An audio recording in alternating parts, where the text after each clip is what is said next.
Welcome, ladies and gentlemen, to another edition of the broadcast. I'm your host, Josh Reeves. This is the Friday, June 28th, 2019 edition of the broadcast. Back here with you again for another show.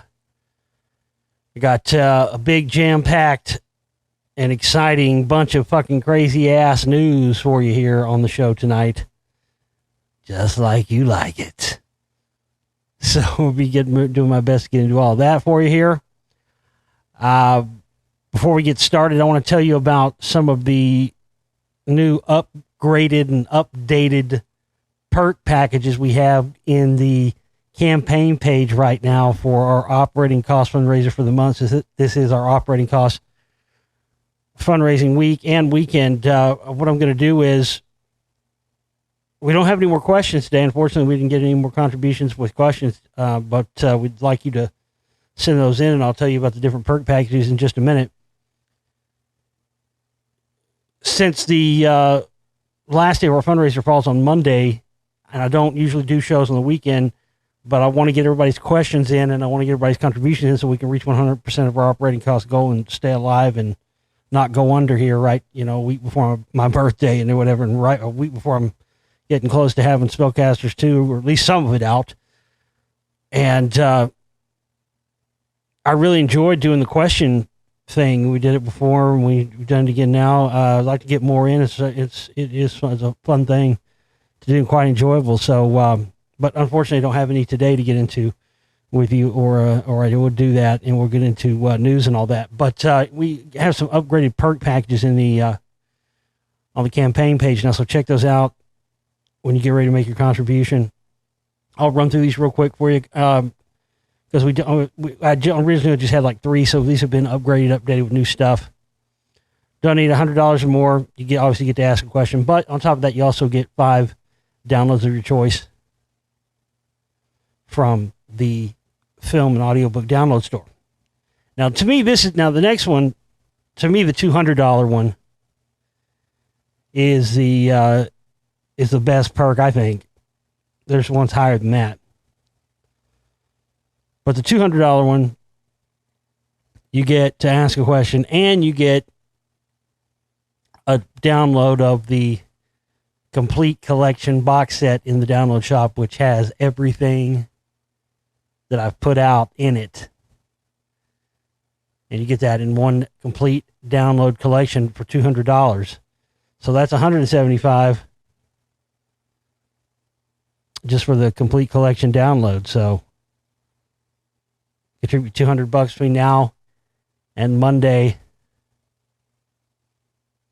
Monday by 6 p.m. Central Time is about the latest we can go this month. But yeah, $200.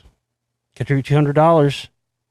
You get to ask a question that I answer on air, and you get the complete download collection box set. That's a deal.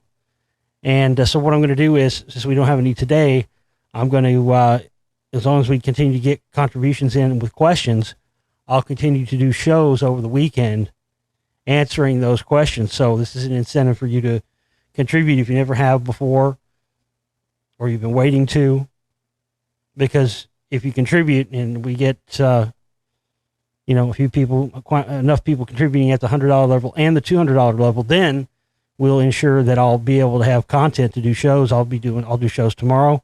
If we have questions and contributions, I'll do shows Sunday if we have questions and contributions, and I will do shows on Monday if we have questions and contributions. So this is a way, if you guys want to hear more content over the weekend when you don't have anything to listen to or getting caught up on stuff that was out over the week, if you want to have new stuff, new content from me, this is an incentive for you to support my work this weekend so we can get these operating costs paid and get on to what really matters, which is the film work and kicking these fucking motherfuckers in the teeth.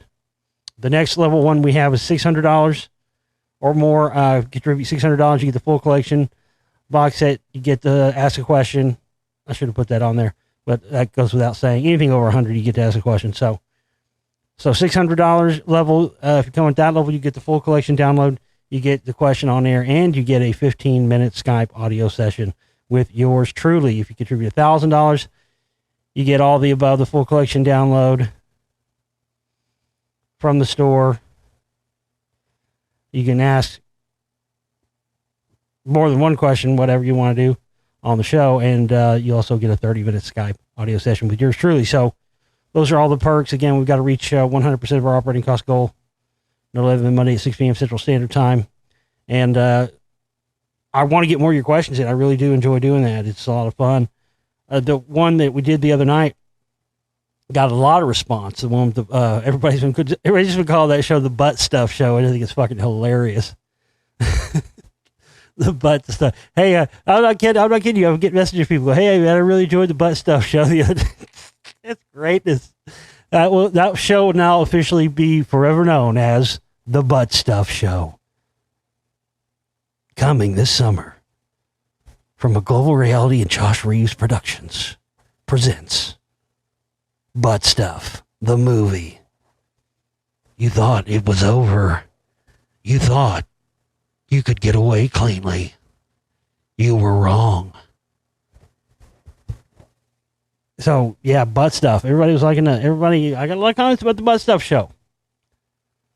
So that's what I'm saying. See, I would have thought it just wouldn't have been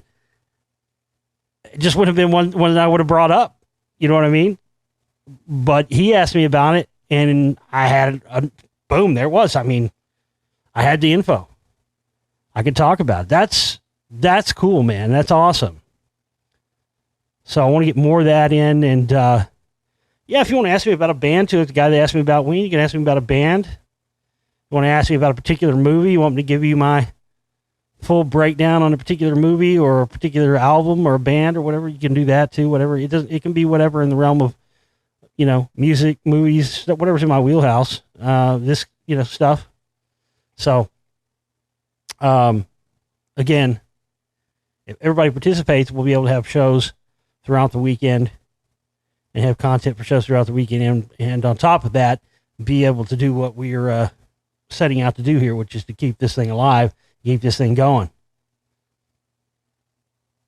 So there you go. Also, we have on sale, really that $200 deal. You should be, in my opinion, there should be at least 10 of you out there that do that $200 deal. I think that's a great fucking deal. I think it might be the best per dollar package thing that I've offered yet here on the show. You get every bit of my work that I've ever done, the full collection download, and you get to ask a question on the show. That's the deal. So there you go. You'll find the links on, I usually put the links everywhere. They're in the archive for the shows, they're in the comments and in the information section of the video, as well as on our Facebook pages, the Josh Reeves Filmmaker Talk Show Host Explorer page and the Global Reality Radio Network Facebook page as well. Go over there and give us a like if you haven't already. And that's where you can keep up with all the fundraising stuff and if you want to find the contribution to the campaign banner that has all the perk information, all that stuff on there. That's where you'll find it. I forgot to mention the other night when I discussed the butt stuff on the Butt Stuff Show. One thing I forgot to mention that I thought about later, I have to remember to mention that. Probably goes without saying for a lot of people, but I didn't mention it, so I feel like it needs to be mentioned. I talked about the Templars. And again, the Templars they were excavating Solomon's Temple. These guys were trying to find the old stuff, the old magic stuff. Back way even, think about how far back in time it was when the Templars were around. Well, they were trying to find the stuff that was thousands upon, even years older than they were at their time. So everything that they excavated and found at Solomon's Temple and other locations, as I said before, that's where all this weird, necromancy and channeling demons through severed human heads and fucking, lined up and kissing the fucking sphincter hole of the Grand Master. Get in there. So mote it be. And what I forgot to mention is that, as oftentimes is the case, it wasn't just the case of the Templars. It's been the case of other, upstart groups and people attempting to gain power through hidden and occult knowledge. And, many of those have gone through the years that ones we don't even know the names of them and forgotten with time.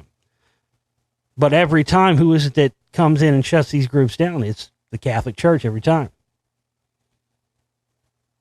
And so with every one of these groups that they shut down, they absorbed said group's information into them and made it a part of their religion, just like I talked about with the Lost Secret stuff that I found about the Amorites. And Judaism, you've got Judaism was the most sacred book in Judaism. You've got the Talmud, and the Talmud actually, that's the whole base of their religion, is the Talmud. Well, the Talmud actually is a much older book than even the Jews profess it to be, because its appropriate real name is the Babylonian Talmud, because it came from the Babylonians, and even some say it even predates them. You can go back to Atlantean times, even older than that. So the entire, when they came in, the Hebrews came in and slaughtered the Amorites, they absorbed the Amorite religion, which was the Babylonian Talmud, into what became Judaism. And so the Catholic Church absorbed into itself all of the stuff that came from Solomon's Temple and other locations that the Templars had excavated and then incorporated into their rituals and religions and stuff, which later spawned other groups like Freemasonry and whatnot. But,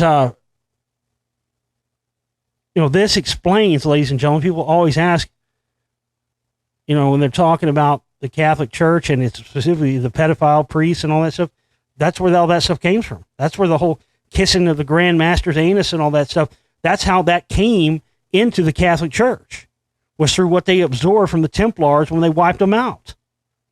That was what they were worried about more than anything else. Not only was it that they set up their own credit system and banking system, credit enslavement system, the church that was the biggest thing the church saw the threat of, but also all the magical knowledge that they had recruited and been using, and they were starting to make headway using that stuff.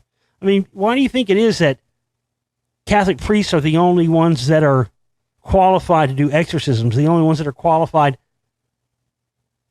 to expel a demon? Well, it's because you got to be able to talk to demons and be in league with them to get rid of one.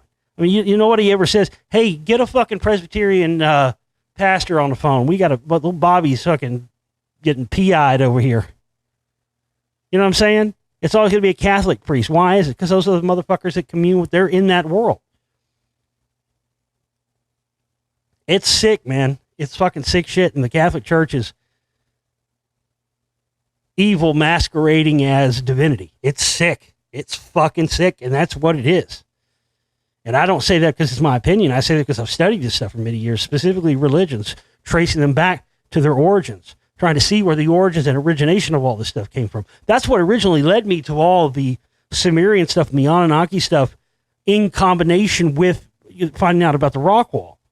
Because I'd always had these experiences around rock wall my whole life and felt like there was something there I was supposed to find. Even when I was a little kid, I thought I knew it. I remember sitting, I don't know, sometimes I think maybe I'm reincarnated from that civilization, like fucking Edward Casey talks about how basically all of us here are reincarnated Atlanteans and whatnot. But I remember sitting out there, there used to be it was called Mr. Catfish, I think was the name of it. It was a restaurant. And when I was a kid, me and my grandparents and aunts and uncles, every Friday night, we'd go out to eat in Rockwall. So it was like it was just a weekly thing we did for many years. I mean, I remember we were still doing it when I was in high school. So, it was a regular thing because it was Rockwall was kind of a close meeting point for, everybody that would go, my aunts and uncles and, stuff like that. So we would go to like a few different restaurants, and sometimes we'd go to this Mr. Catfish restaurant, and it was like right on Lake Ray Hubbard, right. I know now, built right on top of part of the rock wall, that restaurant was. And I can remember sitting, it was kind of built like something you see kind of, like a seafood restaurant you see on the coast or something like that on the coast of an ocean, only it sat on the coast of a lake, which was kind of odd on the shore of a lake. And little did I know it was right there where the rock wall went, right underneath it. But I remember as a kid looking out, sitting there eating and looking out over the lake as the sun was going down when I was maybe 8 or 9 years old, and in my head seeing this city that with like only what I would think of now is kind of an Atlantean city with these like white shining buildings in the water in front of them. And then I can remember being out on that lake with my grandfather and him telling me Josh, you know, when they built this lake, they had to leave all the digging equipment and everything underneath the lake. It's still down there to this day. And I was like, it just blew my mind as a kid. Like, whoa, you know, there's this big fucking backhoes and dump trucks and shit down there. So not only did it blow my mind when I found out about the rock wall, you know, because me and my friends had, me and my one friend had missing time there. I've talked about that before. Right where the bridge starts, where the rock wall runs underneath it. We've seen tons of UFOs out there, and tons of other people have seen UFOs all around that area their whole lives, going back. I mean, I've got people telling me stories going back to the 1960s all around that area. So I'd always knew, you know, and I always kind of lived all around the areas around Rockwall pretty much my whole life. So when I first heard about it, this thing clicked in my head like, oh my God, this is what I was supposed to find. This was meant for me to find. And that's what made me obsessed with it, because I knew that even from a young age, there was something that was here. But that's what led me to all that initially, was tracing back the origins of religion, tracing back the origins of the priest class, because I knew from what I'd found already that if I could put that all together, I could trace the lineage of the world power control, the bloodlines, the religions, all of that. And you'd be able to tell, which we now can, exactly where the root of all this started and what they were into and how it relates to the people that are in power today and what they're into. So that whole thing I was talking about with the Templars and the kissing of the sphincter, the origins of the term kiss my ass, and this ritual where everyone would line up and the Grand Master would bend over and everybody sucked the starfish. When people ask, you know, well, how did this start in the Catholic Church? And is this new to just this? No, this has been going on. It's just now coming out. That's the thing. It's just been known about. It's been a known thing for many years, but that's where it originated from. And an interesting point is that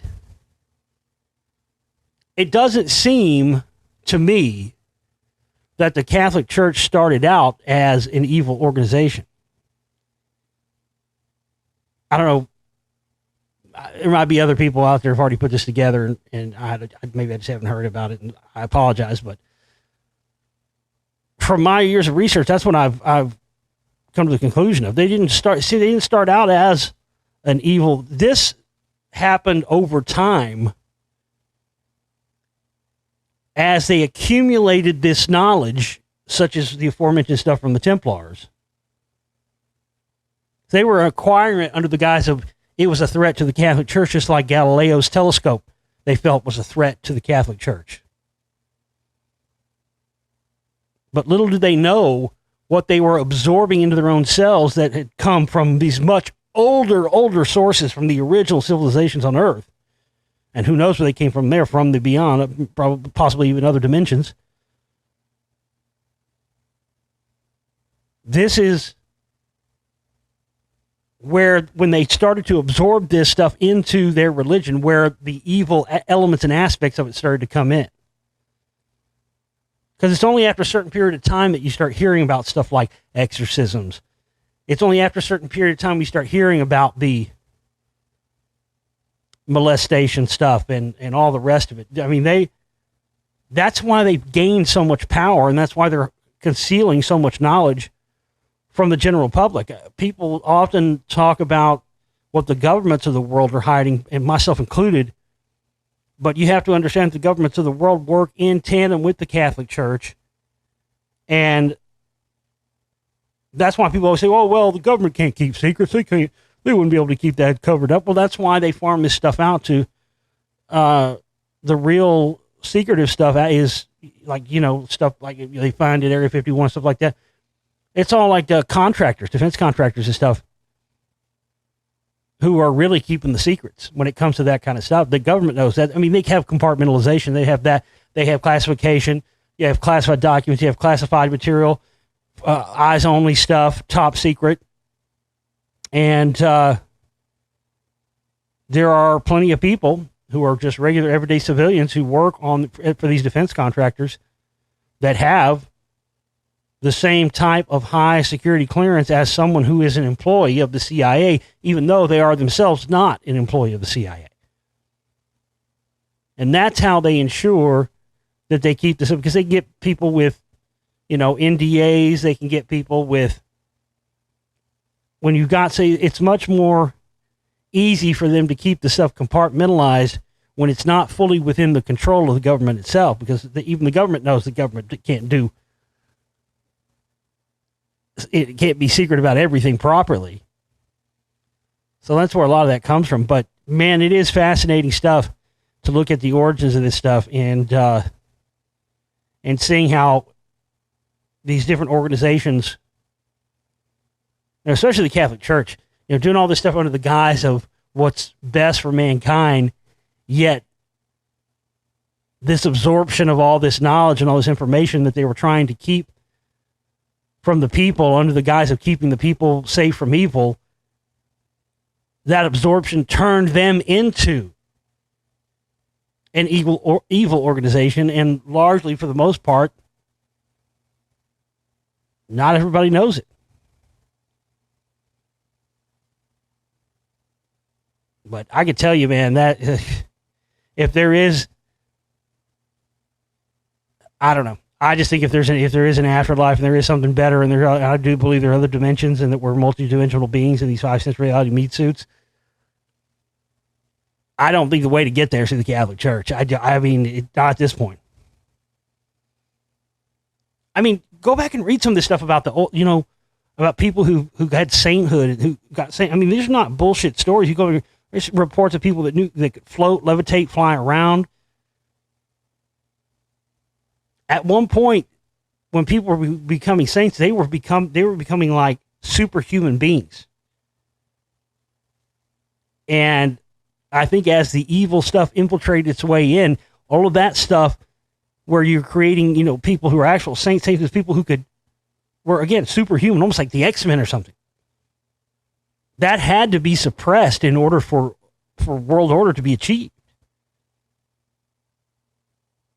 Man learning that they have the ability to evolve to have what can only be described really as godlike qualities, which if you go back and read Catholic Church documentation, folks, there are multiple documented cases in the past of people that attained sainthood because through the priesthood and what it was in those times, they were able to achieve enlightened states, probably, 5-strand DNA activation and pineal gland fucking control and all that stuff to be able to travel through multiple dimensions at will and manipulate space-time and manipulate the laws of gravity.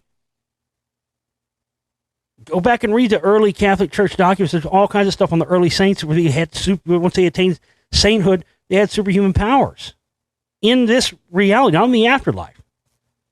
And then that just disappeared, and people being able to do that kind of stuff seemed to have completely gone away. And it seems to be not long, pretty much close to the time in which you started to have them absorbing this stuff that came from the Templars, that came from evil old sources, and that Solomon and the keys of Solomon, all that stuff. Yeah, man. Fascinating shit. It really gets to the root of who controls things, And then people talk about the international bankers and the Rothschilds, and they're all interconnected. All those things are interconnected. They're not separate. That's the whole thing with any of these topics, is everybody always wants to put separation, like they're filing records at a record store. And with this information, it's one thing you find after you've been researching this song is it all interconnects. There's no separation. And that's why it doesn't matter what topic you choose to talk about, because you're still on point. You're still on the topic of conversation, whether you're talking about, it's people get hung up in these one little things, and I've always refused to do that. Man, I like to get into a topic, do all the work I can on it, and move on to something else. And a lot of people don't like that. But, I can't be concerned with that, because I can't do it. I just can't get on one thing and just be on that, because, again, it all interconnects, and I feel like there are a lot of things on all these subjects that I want to cover and get into and talk about and make movies about and everything else, I got a message on Facebook a couple weeks ago from a guy, why don't you talk about aliens. Don't you talk about the Anunnaki stuff anymore and all this. And you know, I do when it's applicable. To say that I don't talk about it at all is not right. I remember talking about it in some recent shows, probably in the last month or so. So I just not, there are a lot, you know, there are people who they become one trick ponies and they have one subject. And, you know, a lot of those people, to their credit, do become a lot of well-known things, but they're one trick pony, one note ponies. I'm not going to do that. I'd rather not be known and cover a variety of subjects and be one of these guys that just talks about, you know, that it was one of the same 10 people they roll out on every episode of fucking Ancient Aliens or something. You know, there's a reason why they use the same 10 people or whatever over and over again, because that's all they can talk about. So you don't see them talking about subjects on other shows. And I'm not knocking that. You know, if people want to do that, they want to make that's their choice to make. It's just not for me. I can't be one of those people. It's like saying, why don't you just listen to nothing but Rush all the time? And Rush is my top 3 favorite bands of all time. And I listen to a lot of Rush, but I can't just listen to Rush. I got to listen to Queen. I got to listen to fucking, you know, a ton of other shit. Whatever. Black Sabbath, fucking Led Zeppelin, Bad Company, whatever, you know. I got to listen to a ton of other shit. But, you know, I'm not above talking about any subject. You know, if you want to hear me, I mean, like I said, I don't feel like if I feel like I have something to say on it, I do. I mean, a lot of people say that, well, why hadn't you talked about that in a long time? But yet I made those films, Lost Secrets of Ancient America. And if you watch those, which I know this person didn't, and didn't bother watching because he said he didn't bother watching my films, then, you know, I talk about that stuff in there. I show evidence of those types being here in the United States in those films. I don't know, man. I can't beat that dead horse any longer. I was going to make a movie about the Anunnaki. It was going to be fucking amazing because I was going to give the real deal and separate the fucking fact from the fiction in it. But, you know, as usual, we didn't raise a budget for that. You got to have a budget to make these films, man, especially when you got something like that where you're going to have experts and be going all over the place to do interviews with people. And so, I've tried to do stuff like that. And if people don't want to support it, there's nothing I can do. So I just stay doing what I'm doing, and I'm never going to get stuck. I mean, like, the 9/11 thing, I saw that after being involved in the 9/11 True stuff early on when it was just starting up here in Dallas, being on the ground floor, starting that up. You know, I started to see that people were becoming myopic and getting tunnel vision. It was like the only topic that you could talk, that they wanted to ever talk about, was 9/11. I'm like, you know, there's a million other topics that coalesce and tie into this. They're important and you talk about. And that's what ultimately led me to separating myself from that. Shortly after my first film, 9/11 New World Rising, came out, and then a couple weeks later, I started the show, and then got into the CMP stuff, and then the Lost Secrets of Ancient America stuff, and then when I started getting into wanting to make a movie strictly about Hollywood, it became this much larger thing with Scientology and MK Ultra, and it's just expanded now from the Hollywood thing to the music stuff, and finding stuff on stand-up comedy. It's crazy. This journey I've been on everything has led me to the next thing. That's why I've kept following it and going with that, because again, for whatever reason, this is what I was put here to do. Let's get into the news.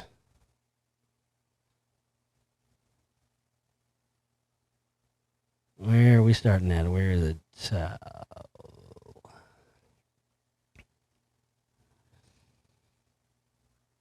There it is. This is something I talked about not too long ago with the sun cycles and the weird weather stuff we've been having, the unusual temperatures here in Dallas too. And I talked about that relating to these solar cycles they want to keep a secret from us. And it's finally starting to get some attention now. Sign of the times, weather patterns all over the planet are going absolutely nuts. We have never seen global weather patterns go as crazy as they have so far in 2019. Record high temperatures are being shattered all over the planet, but meanwhile, some parts of the U.S. were just buried by massive amounts of snow. The largest city in India is literally running out of water due to extremely dry conditions, but in middle America, it just won't stop raining. In fact, well, let's not discount, as we talked about the other night, too, the aerosol spraying and the rest of that ties in with all this. In fact, the Midwest is getting hammered by more severe storms as I write this article. Meanwhile, Australia is being forced to import enormous amounts of wheat due to the extraordinary drought the nation is currently experiencing. Everywhere you look around the globe, we see bizarre weather extremes. Worldwide weather patterns are shifting dramatically, and many believe that what we've witnessed so far is just the beginning. Do you have an explanation for what is going on? Because the truth is that most of the experts don't.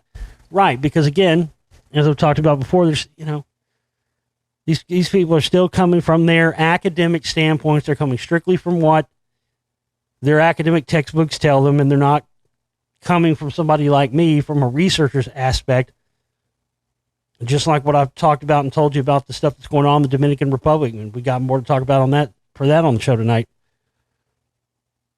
Just look at what is happening in Colorado. Some parts of the state got up to 20 inches of snow on Saturday. And as a result, Colorado's snowpack is currently more than 4,000% above normal. Due to the new snow Friday into the weekend, the Natural Resources Conservation Service reported that the state's snowpack ballooned to 4,121% above normal as of Monday. Yeah, I mean, it just shouldn't be fucking... It's June, almost July. They should be well past the snowpack up there in Colorado. I went up there in 2014 to shoot stuff for what was supposed to be in Lost Secrets of Ancient America Volume 3. And we went like second week of March or something. And we got caught in a massive snowstorm. The highways were all shut down. Man, I thought we were dead. We got to this point in the road. We were trying to get to just whatever town we could get to get a hotel for the night, because we were trying to make our way to Utah to shoot. And we already had a hotel booked in Utah, but the snow was so bad, the storm was so bad, we couldn't get there. So we had to stop in like Glenwood Springs or something and found a hotel there. And we got to this point where we were the only car on the road. That's when we got scared. Because it was like literally there was no other cars on the other lanes of traffic coming, none, for like a long time. And you could see no cars behind us. We were like, oh my God, we're on the fucking roads alone, because these motherfuckers are not safe to be driven on. So when we got to the hotel, I'm like fucking like shaking and, trying to like check in.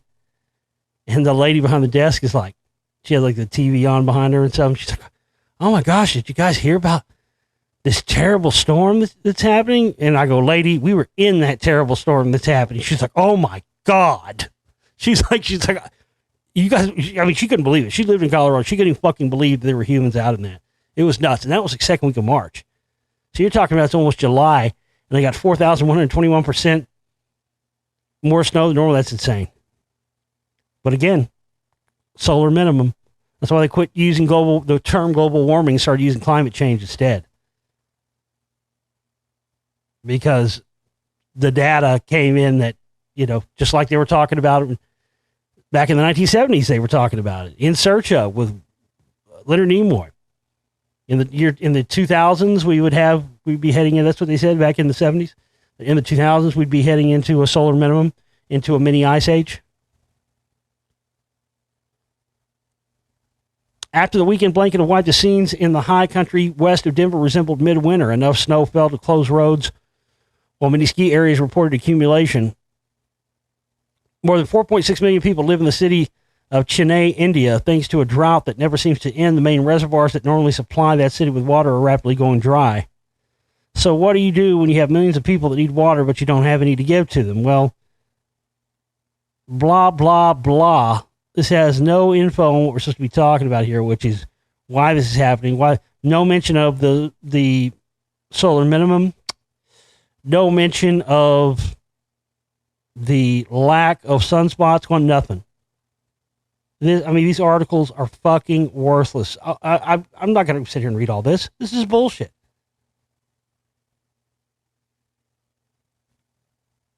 It's crazy when you can be a regular nobody and know more of what you're talking about than the people that write these fucking articles, because they're handcuffed by establishment narratives. That's why these articles suck. This is one and only reason. And I guess that's good. That it is that way. It gives me something to do. But still, it sucks. Everybody that, all the news sources, everything, they're so handcuffed by establishment narratives that they cannot even report the real truth anymore, the real information. The golden asteroid that could make everyone on Earth a billionaire. Whether it was the Big Bang, Midas, or God himself, we don't really need to unlock the mystery of the origins of gold when we've already identified an asteroid worth 700 quintillion in precious heavy metals. If anything launches this metals mining, it should be the, not this. If anything launches the metals mining space race, it will be this asteroid, Psyche 16, taking up residence between Mars and Jupiter and carrying around enough heavy metals to net every single person on the planet close to $1 trillion. Jesus. That's insane. That's crazy. Every single person on the planet right now, they could cut every person on the planet. They grab this fucker and mind it. They can give every single living person on the planet a check for close to $1 trillion for each person on the planet alive right now. You don't think these motherfuckers are making a move for this? The massive quantities of gold, iron, and nickel contained in this asteroid are mind-blowing. The discovery has been made. Now it's a question of proving it up. NASA plans to do just that beginning in 2022. Of course, says veteran miner Scott Moore, CEO of Eurosun Mining, the titans of gold now control hundreds of the best producing properties around the world. But the 4 to 5 million ounces of gold they try to bring to the market every year pales in comparison to the conquests available in space. In the decades to come, if you want to be a gold titan, you'll have to get your feet off the ground. The real titans will be far from Earth. Moore should know he heads up a junior mining company that is seeking a seat at the Titan table with the biggest development in gold mine in Europe. Can we actually extract the space gold? That is the quintillion-dollar question, certainly. Speaking to Outer Places, Professor John Zarnecki, president of Royal Astronomical Society, estimates that it would take around 25 years to get proof of concept and 50 years to start commercial production. So, not in our lifetimes, ladies and gentlemen. Kiss those trillion-dollar checks goodbye. I don't believe that. I don't believe that for a second. The technology's there. We've got the technology where we could do this in probably 8 to 10 years. The problem is that they're going to have to get. The problem is just getting it back to Earth, I think. Especially if you're talking about that much. If you can get there, I don't know. It's going to be some shit. That's what they'll start doing. You watch, that's what they'll start doing with, that'll become the new, instead of, dishwashers and maids and farmers and all the shit jobs Americans want to do that Mexicans do when they jump over the border and come over here. That's what the new immigrant job will be. They'll just be shipping fucking Mexicans and fucking Nigerians and all kinds of other motherfuckers up there. They'll be the new Agigi. Yeah, the big problem is going to be mining it, storing it, transporting it, and then getting it back under Earth and dealing with all that gravity from all the weight of that shit. I don't know. Probably one of the only ways you might do it is set up colonies on other planets nearby. And, you're going to have to set up colonies there where people basically do all the refining and all that, and then it gets shipped back to Earth. But, yeah, we ain't going to see this in our lifetime, I don't think.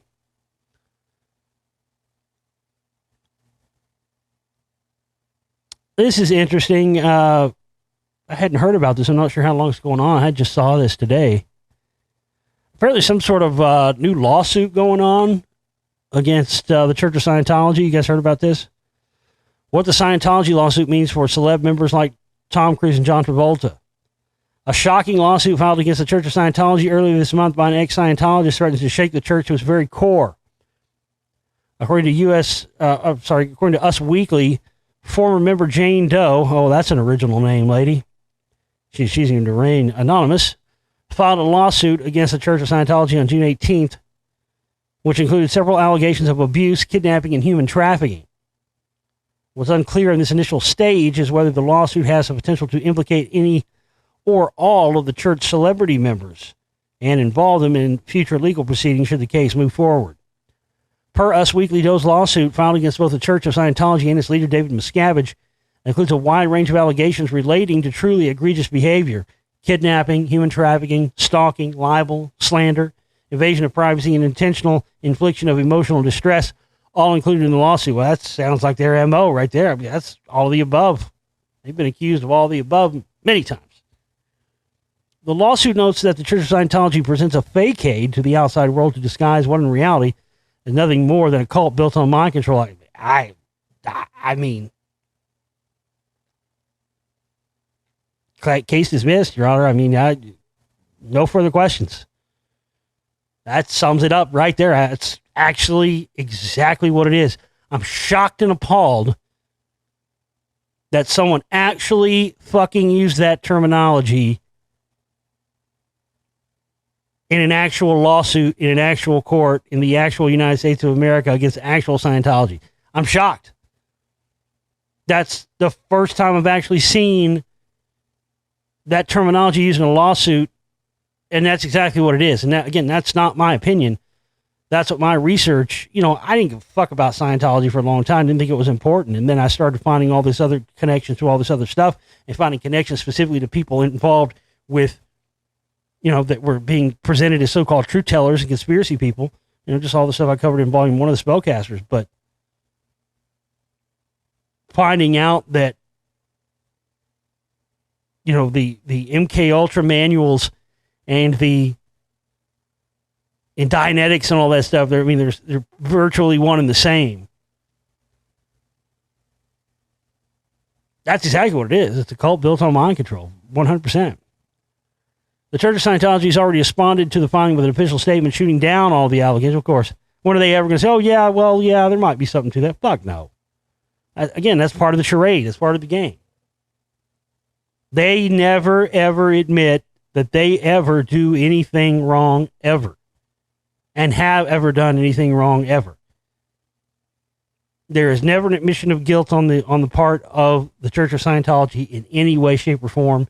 And in fact, they will pay people large amounts of money and make them sign NDAs, non-disclosure agreements, for these large amounts of money in order to keep the proof, when there are some, of any of that ever coming out. They pay big money. Big as nothing to them. They got so much money they can afford to pay these people off. And that's ultimately probably what's going to happen with this lady. She's going to get paid off, and this is going to go quietly away like all these other things do, because they've got so much money. Not only do they have the best lawyers, they have enough money to make it fiscally irresponsible for you to not sign the NDA and take the payoff. No matter what you think your number might be, they can match it and go beyond. And it won't even fucking hurt them in the slightest. They'll make that money back 30 minutes after they fucking spent it. But to them, that buys their ability to be able to continue what they've done. That's the textbook example of a dangerous organization. It's like racketeering, like the mob. It's exactly the same way. No, I'm staying in power. They're staying in power the same way.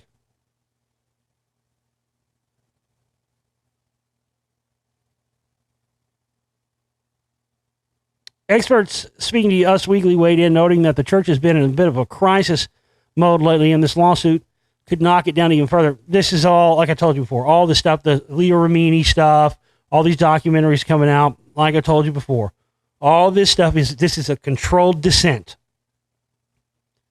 You know what a controlled descent is? That's what this is. Just like I told you they were going to do with Alex Jones before they started doing that, which they did, which I predicted. Because they had a controlled CIA ascent, just like Jones, and now they're having a controlled CIA descent the same way. This whole thing is that's why all this stuff, for years, they wouldn't let the stuff that came out. They shut people down for years. Then over the past 5 or 6 years, all of a sudden, they start letting all these documentary stuff come out. It's a controlled exposure. They're going to put on this thing where they're acting like they're, that's why the Liam Neeson with those, all they focus on is them separating people from their family. Sob story, she separated our family, Scientology. That's all they focus on. Scientology is bigger than David Miscavige. It's even bigger than L. Ron Hubbard. They're going to have this, they've allowed this phony, controlled, stage-managed exposure of them to happen over the past several years. So they can then at a later date say, okay, you know, that's why they make sure this is all public, in the news. So they say, okay, we outed all the baddies. All the baddies are gone. Dave Miscavige is gone. We don't separate from their families anymore. Tom Cruise is the new savior. And all this is going to happen simultaneously with them rolling out a staged alien invasion. That's what I believe. And when they tell us, you watch. You watch what's going to happen when they roll out the staged alien invasion. The narrative they're going to roll out is going to show the entire world that, wow, all the world religions were actually wrong. The only one that got it right was Scientology. And that's when they're going to make their move to attempt to make Scientology as the one world religion. Because it will be the only religion that got it right. Everybody's always talked about how the one world financial system, world world government stuff will come in. All that stuff largely been here and is heading towards that eventuality. But few people have talked about the whole, what will be the one world religion. That's what it's going to be. That's how they're going to roll it out. That's why, as I showed in Spellcasters 1 and 1.5, the correlation between the science fiction movies, L. Ron Hubbard, MK Ultra, the correlations between that and the creation of a new religion, and why all that stuff happened in 47 with Roswell. I mean, all that, I detailed all that stuff in Spellcasters 1 and 1.5, but that's why I did it. That's why I detailed that. If I didn't make that point clear enough for you in the films, that's why. That's why all that stuff confluenced together like that. There's a direct correlation between the creation of the Church of Scientology, the MK Ultra mind control program, the Roswell crash in 47, the creation of the world state, and the creation of the military-industrial complex, and that whole thing. There's a direct correlation between all this. This is why they're gearing this stuff up, and they're trying to have basically a clean sweep, a house cleaning, if you will, of Scientology, very much in the public for everyone to see. So they can, it's being set, it will be set up as the one world religion. That's why they bought up so much land. That's why they've been allowed to be able to do stuff like go in and take IRS files and have power seemingly above that of the federal government. That's why they've worked hand in hand with the CIA. That's why they've sold off, they were selling off stuff to the Russians even back then through the auditing programs. That's why you had high-level NSA, FBI, and other intelligence operatives go through all of the OT levels of Freemasonry, of Scientology, even though L. Ron Hubbard himself had rules that said you couldn't come through the OT levels if you were a government agency. But there's documents out there you can look up where all the top guys in the intelligence community back then, when the OT levels first started coming out, all the top level guys in the NSA and all that stuff were all going through those levels. It's mind-blowing. This is a reality. This is why there's so many correlations I found between, Alex Jones, the whole truth movement stuff, the originations of the truth movement, Jim Mars and stuff like those in Soulcasters 1. all the stuff that was in Oliver Stone's JFK movie, which, coincidentally came out right around the short time when he was in Scientology, and the stuff with Mr. X and, Fletcher Prouty, the guy being Mr. X and working with Scientology and whatnot. I mean, it's unbelievable. But that's what all the stuff has been a creation for, to deflect us away from what's really coming. Again, one of the many reasons why they've attempted to keep my work from reaching a large audience. I figured out what these fuckers are up to, man. And that's why they love it when you don't donate and contribute to my work and help me reach my operating costs. They love it, man. It makes their fucking dick hard. So don't let these motherfuckers' dicks get hard, please. This is what's going on. This is the real, folks. This is a planned and stage-managed cleaning of the house where they're going to say they got the baddies out, reboot the religion, and then coincide that with the stage alien invasion, alien reveal stuff that's all being stage-managed and is all coming very soon. And I'm going to be up here the day it happens, reminding you not to buy into the bullshit, because it's going to be tough. They're going to have holographic stuff. It's going to look real. You're going to have voice to skull. You're going to hear aliens talking inside your head. They're going to morph into fucking Jesus and Buddha and Muhammad and all that shit. I mean, it's going to be real. It's going to look real. It's going to look just like when you saw the fucking planes flying into the buildings on 9/11, dude. That shit was real. It looked real. You had no reason to fucking question it. And if you did, you were basically fucking more than a piece of shit. You were the equivalent. I mean, really. It was heresy to suggest anything else on the day of 9/11. That's what they're going to do with this. Hindsight's one thing. And this stuff, it's going to be overwhelming. You're going to forget everything you learned in the moment when they roll this stuff out. Don't forget what you learned. I'd like aliens to be real and all that shit as much as anybody, and I don't doubt that they are, but what we're going to see come and roll out to us on a silver platter, wrapped up in one world government and one world religion, and putting aside all our differences and creating a brotherhood of man, all that stuff is going to be a stage-managed event, and I want you to make sure, no matter when it happens, that you remember what you learned and you don't buy into it. It's going to be important that we keep as many people as we can from buying into it. It's going to be tough because everybody's going to buy into it. And when it happens, there's not going to be a person on the planet that's going to want to hear anything otherwise. That's how slick and how good it's going to be. Because it's going to be finally what everybody has already known. Extraterrestrials exist. And they're here to help us live in a utopia. And it's all going to be a big fat lie. And I want you to not buy into it when it happens because it's coming.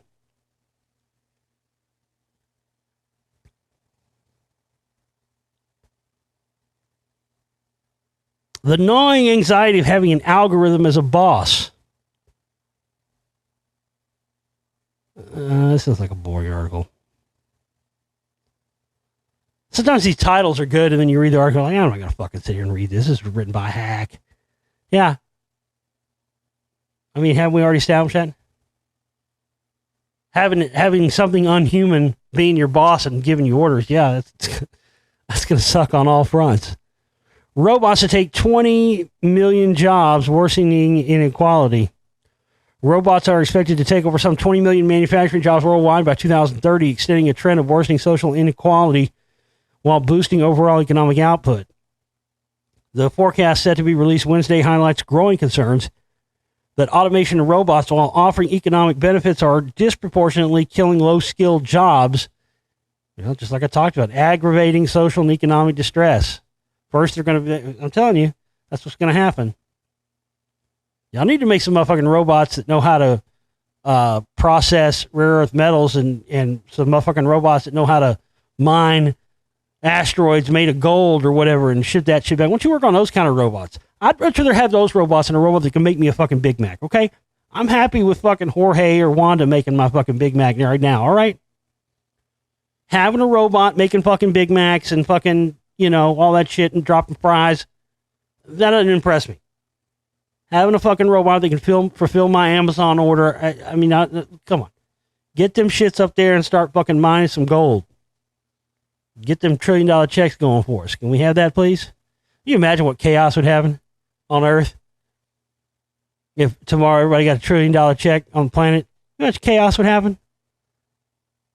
I mean, it would be absolute and utter fucking chaos. Or maybe it wouldn't. You know? Remember that on the Chappelle show? When they gave black people reparations? And he was like, all the news, he's like, 547,000 rap record labels were started today. That's about what it would be. So, sir, now that you got your reparations, are you going to quit driving the cigarette truck? Cigarette truck? I don't drive no goddamn cigarette truck. I bought this truck so me and my family ain't going to worry about cigarettes for the rest of our lives. I'm rich, bitch. Dude, that's exactly what would happen. Motherfuckers would just go berserk, dude. There'd be people with fucking heroin needles just hanging out of their necks, just laying in the fucking streets, dude. $1 trillion check, fuck. The party that night. Jesus. You better get some fucking Pedialyte and some fucking Advil fucking ready for the morning. Jesus. The night after everybody gets $1 trillion check. Woo, we getting crunked that night. God damn. They'll have there's your depopulation agenda right there. The first night after everybody gets $1 trillion checks, the population decrease will be sufficient for the slave drivers of the world order, I assure you. Well, we had to give everybody $1 trillion check, but we just fucking knocked down 30% of the fucking planet with that party last night. Jesus Christ, motherfuckers were shooting fucking heroin into the eye of their cocks. I'm telling you, man. See, motherfuckers should listen to me. Y'all need to let me run the world for a week. I'll be cutting $1 trillion checks, too. I'll be sending robots up to the fucking... They'll just be fucking... Be all kinds of asteroids coming down. Mind that shit, robots. Get to it. Again, all this stuff has the potential to be great. But it also has the potential to be royally fucked up because, let's face it, we really don't run any in between as a species, do we? We either get it really right or we fuck it up royally. That's pretty much the credo of the human species. What we do, what we can do, we can do some stuff really well, but man, we know how to fuck some shit up bad too, don't we? God damn.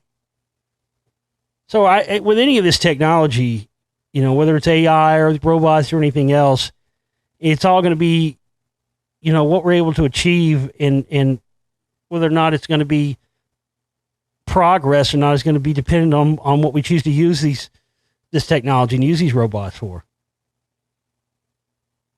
A mysterious fast radio burst was traced to a galaxy 3.6 billion light years away. This is interesting.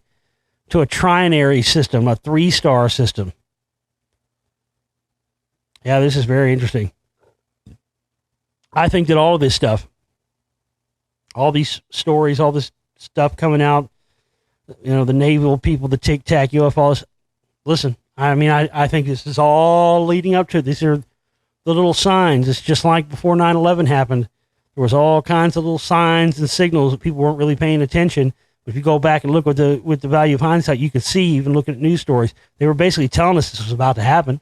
But nobody was paying attention because nobody ever thought anything like that could happen. But I think all this fast radio burst stuff and all these sightings, this is all heading towards the phony staged alien invasion scenario.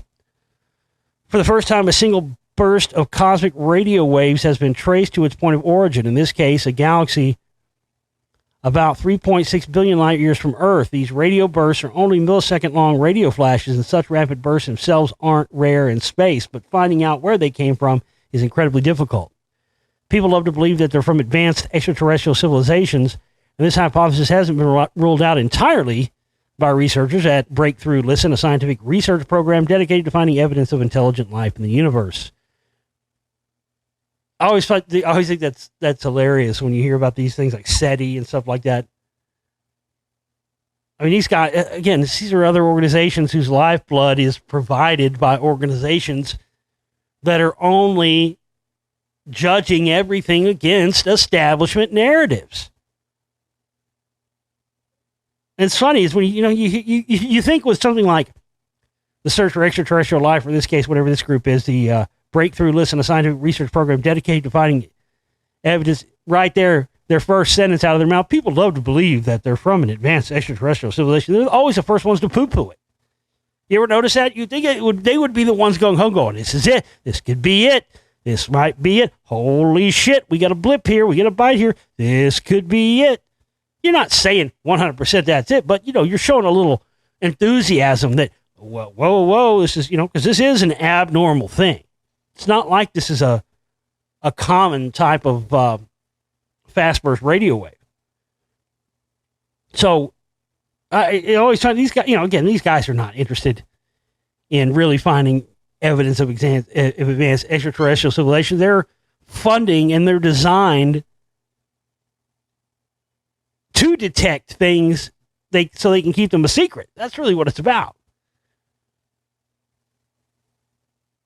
Astronomers were able to pin down the source of a repeating fast radio burst in 2017, but single radio bursts are harder to pinpoint because they don't reoccur.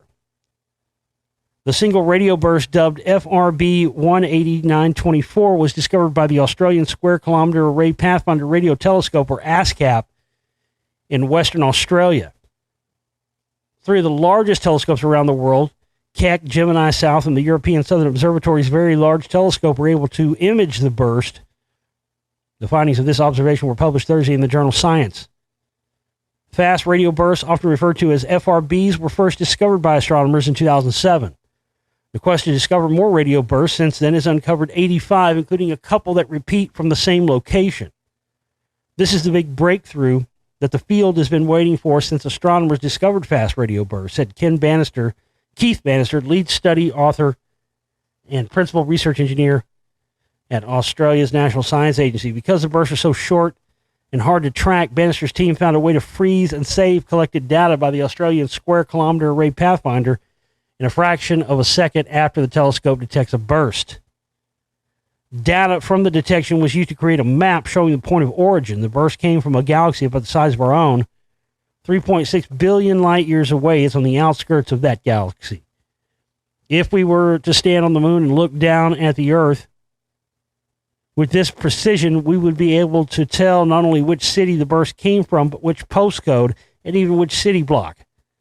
We identified the burst's home galaxy and even its exact starting point, 13,000 light years out of the galaxy's center in the galactic suburbs. Compared with the origin point of the repeating fast radio burst detected in 2017, the signal source origin is very different. The repeating burst came from a single small galaxy of forming stars. The single burst came from a massive galaxy that has low rates of star formations.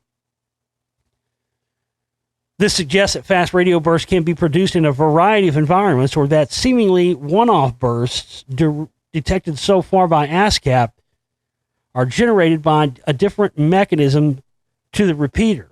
Of course, the biggest mystery of fast radio bursts in space indoors, why do they happen? But knowing where they come from is a giant step in the right direction of understanding them. These bursts are altered by the matter they encounter in space. That's interesting. Now we can pinpoint where they come from. We can use them to measure the amount of matter in intergalactic space. So yeah, some of these probably is a result of stars forming and stuff like that. But, radio waves are such a specific thing, and to be coming in at different speeds like that is highly irregular. I don't even know how many fucking deaths there's been now in the Dominican Republic. I've lost count. Does anybody know? 13, 14? What are we up to now? 15? I've lost count. I'm not kidding you. I swear to God, there's been like 3 or 4 or 5 more come out just this week. I've lost count. A Denver dad was so sick that he was booted off his return flight from the Dominican Republic and has spent the last 3 days there in critical condition. Oh, this is an old up. No, this guy died, because this says Denver dad in critical condition. No, I read the updated. Where is that? This guy since died. Yeah, they need to update their article here, New York Post. Khalid Atkins became so ill on his trip with his daughter that he wasn't allowed to fly home on Sunday and has been forced to stay on the embattled Caribbean island, where he now passed away. That's fucking crazy.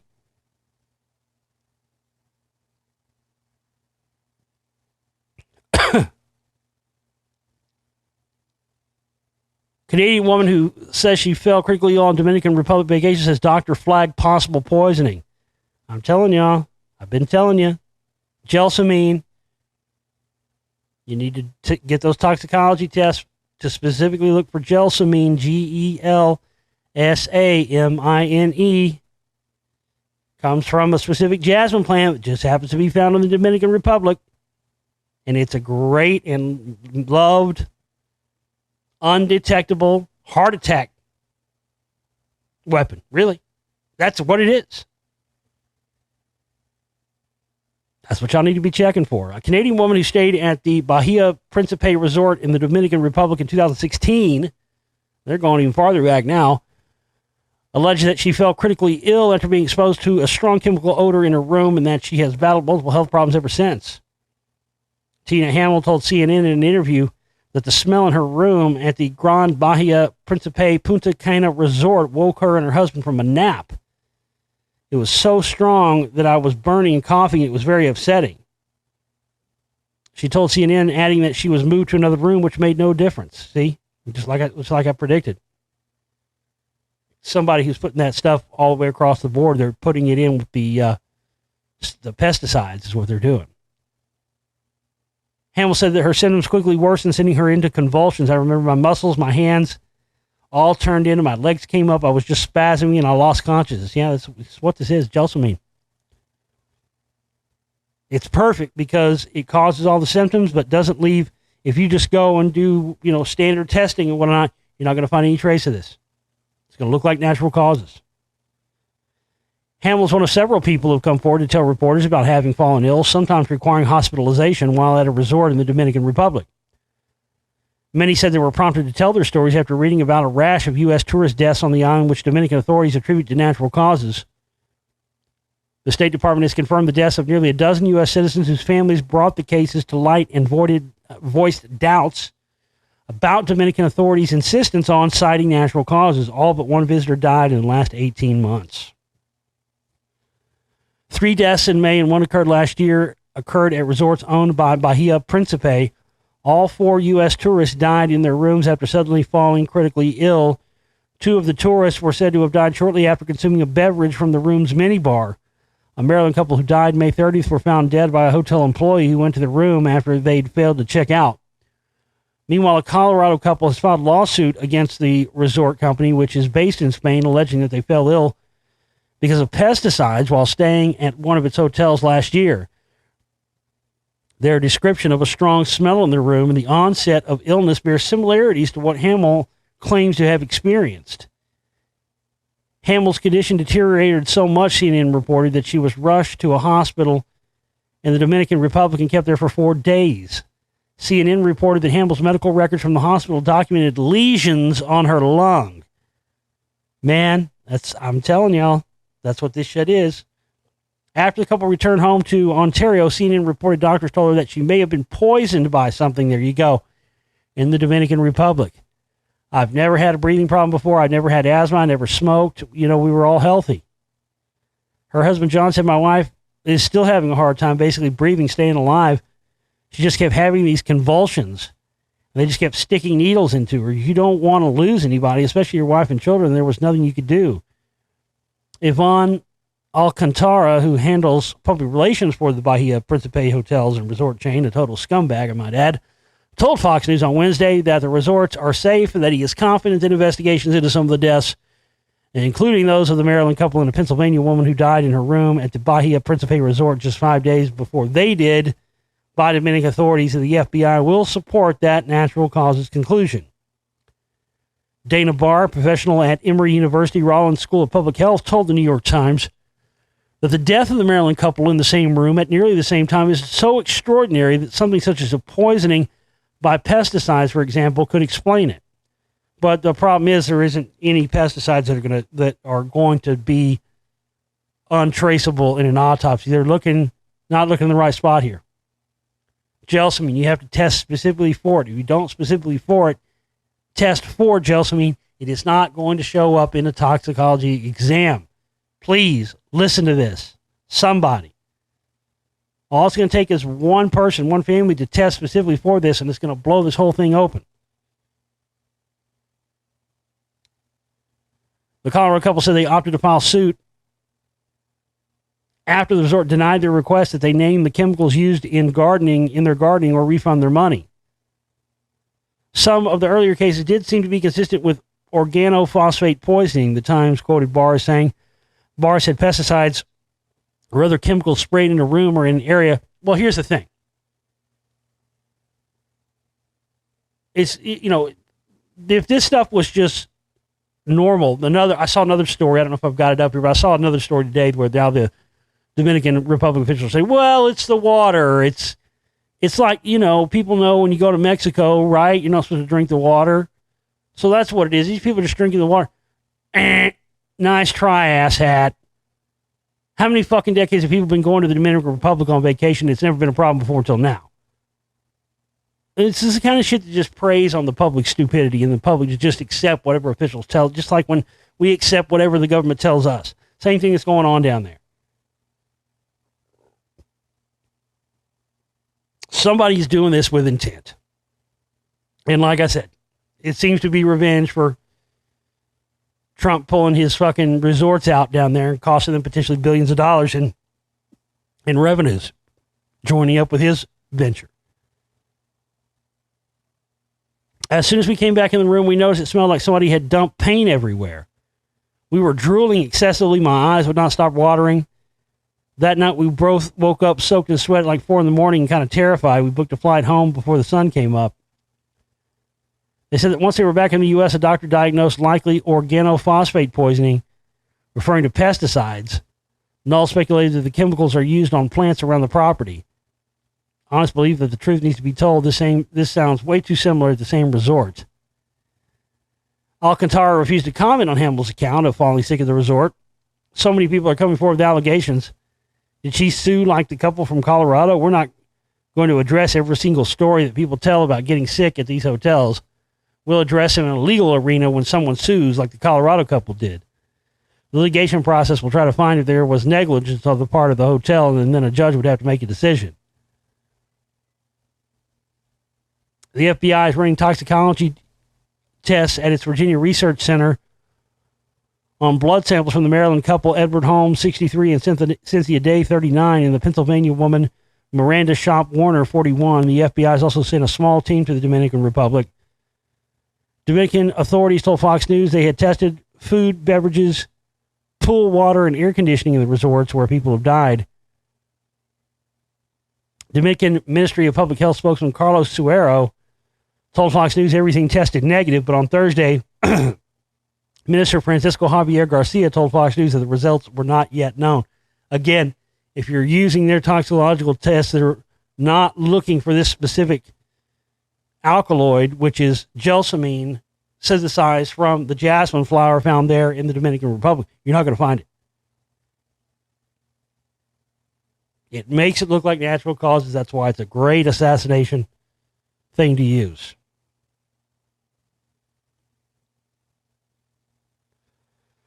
Families in the Dominican Republic tourist deaths have ordered independent autopsies. This is another story. The families of 3 U.S. citizens. Okay, that same information that was in the last one. I thought this was a... Yeah, okay. My bad. Same information from the previous article. I just thought it was something different.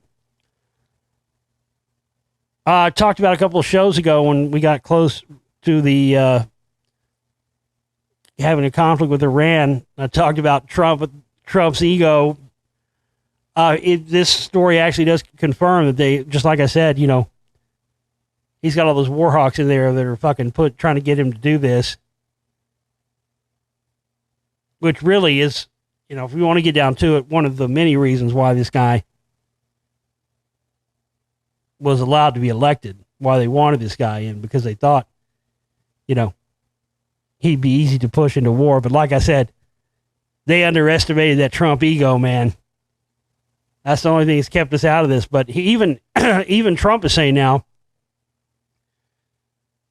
Trump complains aides that he hired are trying to push him into war with Iran, says report. It's so disgusting.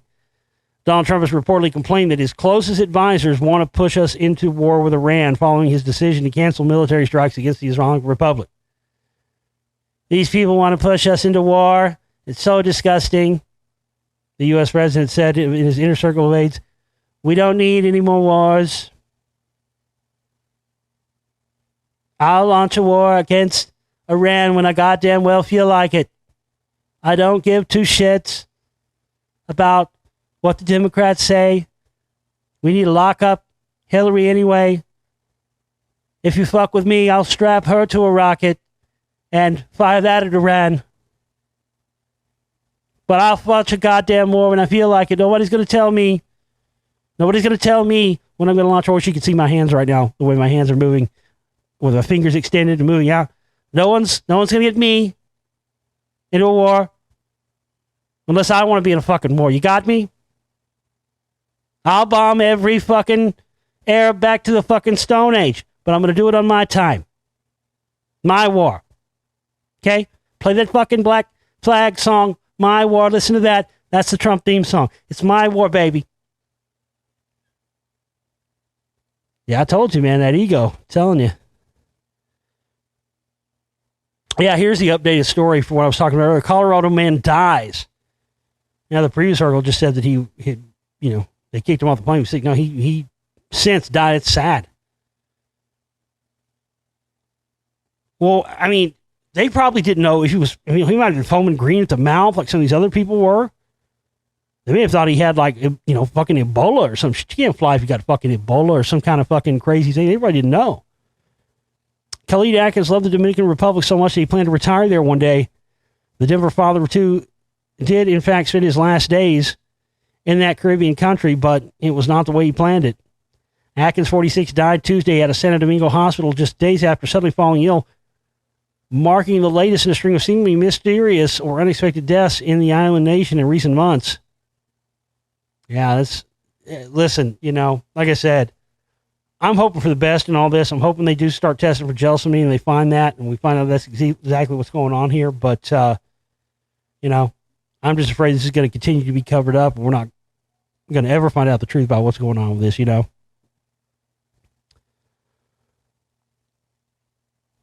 Well, we had the first Democratic presidential debates this week, and boy, oh boy.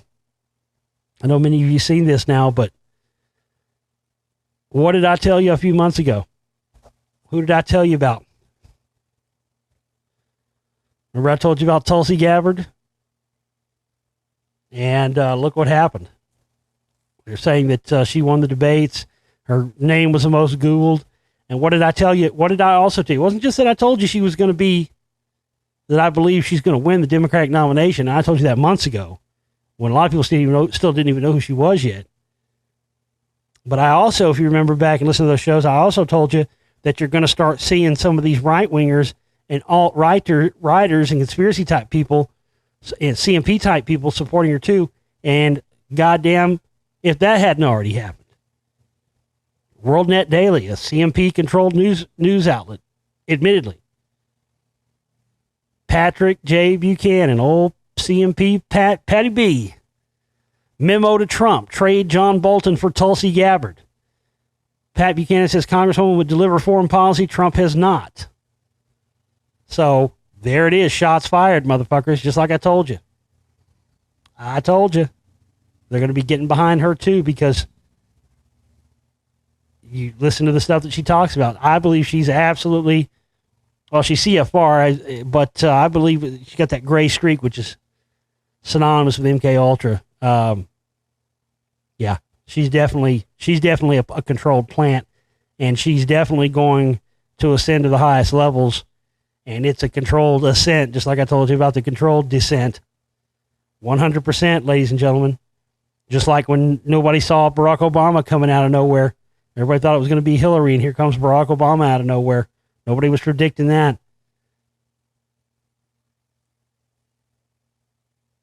This is, she's got all the right stuff, man.